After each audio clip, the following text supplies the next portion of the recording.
Welcome to Black History in Upstate New York. My name is Victoria Basulto, and I am delighted to introduce to you today this series. This video is an introduction to the series and a brief general history of Upstate New York that will help explain some of the topics the program will be covering. This program consists of 11 videos. One video will be published daily at midnight from August 16th through August 26th. So the purpose of Black History in Upstate New York is to promote peace through history education.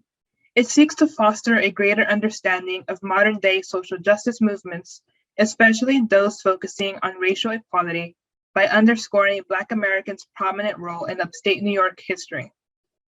This program will focus on Black individuals and spaces in Upstate New York left out of mainstream history. This project is also my personal way of expressing gratitude to Upstate New York, the region that was my home for 4 years while I completed my undergraduate education. I am grateful to its people, its spaces, and its history, which shaped my education. In return, I want to highlight its incredible history, one profoundly shaped by movements like abolitionism, civil rights, and women's suffrage, each movement indebted to the tireless efforts of Black Americans. This project was created in conjunction with the National Abolition Hall of Fame and Museum, an organization whose mission is to honor anti-slavery abolitionists, their work to end slavery and the legacy of that struggle, and strives to complete the second and ongoing abolition, the moral conviction to end racism. Additionally, this project was made possible by funding from the Catherine W. Davis Projects for Peace Fellowship Program, awarded to me through Colgate University, my alma mater, for the summer of 2021. So without further delay, I would like to kick off this series by beginning with the general history of Upstate New York. So for those of you who, like myself, may not be from New York State, I want to give a brief description of what Upstate New York actually is. Upstate New York is a region of New York State. It is considered anything north of New York City and its metropolitan area. It encompasses major cities like Albany, Utica, Niagara Falls, Syracuse, and Rochester. It is also famous for its bodies of water like Niagara Falls, the Erie Canal, the Finger Lakes, and various rivers like the Hudson. These physical markers are important because they help explain one of the reasons that Upstate New York played a central role in the Underground Railroad. New York State borders Canada, and many escapees from slavery sought freedom in Canada when fleeing slave states. This became particularly true after the 1850 Fugitive Slave Act, which made it unsafe for runaways to remain in free states like Pennsylvania and New York. Now, it was legal for runaway slave catchers to hunt them in free states.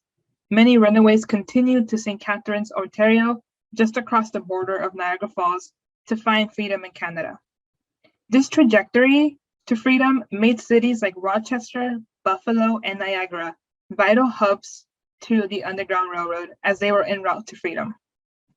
Even places like Elmira, New York, located around 170 miles south of St. Catharines, served as a lifeline in the Underground Railroad that led hundreds of runaways to safety. And we will be hearing a little bit more about Elmira, New York in one of our later presentations this month. It is therefore unsurprising to hear that Upstate's human history is as equally rich as its geography. The state of New York was a hub of abolitionist activity and the Underground Railroad. The proof of this rich history is in the long list of historic sites that commemorate the Underground Railroad. For example, the Garrett Smith Estate in Peterborough, the Cyrus Gates House in Broome, the Stephen and Harriet Myers residence in Albany, and the David and Martha Wright House in Auburn. These sites are just a few of the many places preserved as Underground Railroad stops to this day, and many of them are also visitable.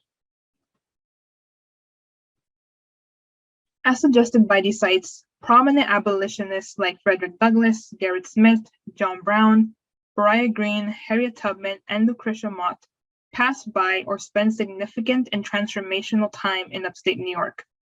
Their work would unite them in creating organizations, committees, and societies dedicated to abolition, enfranchisement, education, and other civil rights.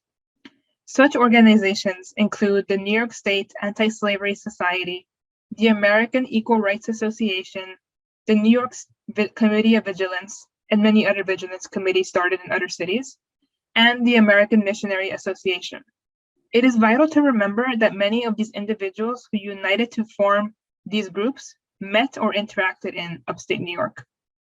In this series, a number of the individuals, places, and organizations will come into play when we discuss the lives of Black Americans like Harriet Tubman, John W. Jones, David Ruggles, Louisa Jacobs, and Harriet Powell. If you'd like to learn more about the role of upstate New York in the abolitionist movement and the Underground Railroad, I invite you to read Judith Wellman's book, Grassroots, Reform, and the Burned Over District of Upstate New York, Religion, Abolitionism, and Democracy.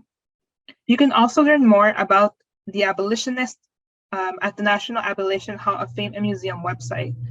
Additionally, to learn more about the sites that you can visit, check out the Oneida County Freedom Trail website and the Underground Railroad Consortium site. All of these will be linked in the video description. Lastly, the upstate region was also fundamental for the women's suffrage movement, and many women and men abolitionists were active in both the abolitionists and the suffrage movements. Women like Elizabeth Cady Stanton, Susan B. Anthony, Martha Coffin Roth, Lucretia Mott, and Elizabeth Smith Miller did significant work for women's rights, universal suffrage, and abolitionism in upstate New York. Many were active members of the American Anti-Slavery Society, and Elizabeth Cady Stanton and Susan B. Anthony founded the American Equal Rights Association. The well-known Seneca Falls Convention also took place in upstate Seneca Falls. It gave birth to a movement of national women's rights conventions and to a document called the Declaration of Sentiments. According to Judith Wellman, the Declaration of Sentiments became, quote, the single most important factor in spreading news of the women's rights movement around the country in 1848 and into the future. If you're interested in learning more about the women's rights movement, I recommend you read Judith Wellman's book, The Road to Seneca Falls, Elizabeth Cady Stanton, and the Beginning of the Women's Rights Movement. Ultimately, the point of this program is to emphasize that upstate New York was a hotbed for movements that centered on human rights, especially since the region is often obscured by the efforts of individuals from and the spaces of New York City. Likewise, though the main characters in these stories are usually white men or white women, as I have highlighted above in the individuals that I have named, Black Americans played central roles in starting, developing, and championing these movements. Also, the space in which these movements flourished, the many small towns, villages, and cities in upstate that hosted these individuals and their ideologies are also equally as important. So that was a brief introduction to the purpose and the content of Black history in upstate New York. I hope you will join us in the presentations that we will have throughout this month, and I hope you will enjoy them as well and learn from them. As a reminder, all of the videos will be viewable on the National Abolition Hall of Fame and Museum's website and YouTube channel. Thank you, and I hope we see you tomorrow.